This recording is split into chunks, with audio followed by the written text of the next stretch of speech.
at the mercy seat. Following on from yesterday, I want to get practical about prayer. A place that is set aside as your prayer spot is a good idea. But what do you do when you get there? And specifically, how do you position yourself physically when you pray? We heard yesterday of John Wesley's prayer spot that had little indents where his knees went.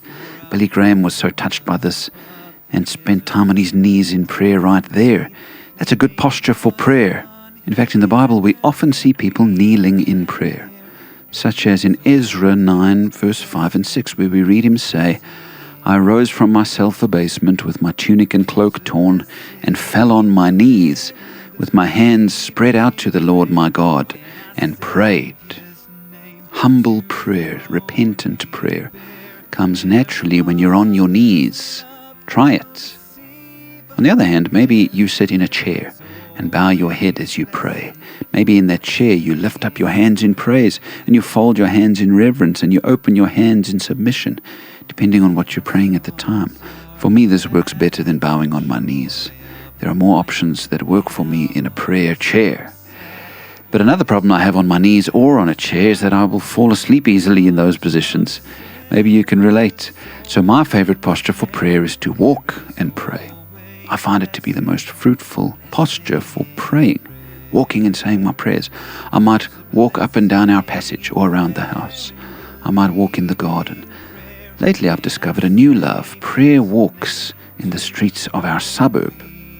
With my time being tight, I found that I could either go for a run or spend some time in prayer during my rushed mornings. So I decided to combine them into a long prayer walk.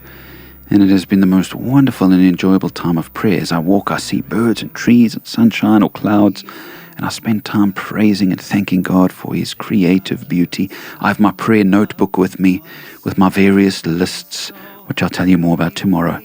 And I work through those with no distractions like cell phones or TVs or computers.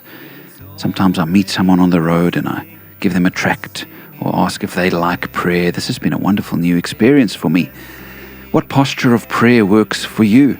Try them all. Try bowing, try sitting, try pacing, try walking, try combining them. But don't feel that if you can't kneel, you can't pray. God doesn't really mind how you position your body. Just find whatever works for you and pray, pray, pray. Always a blessing in prayer.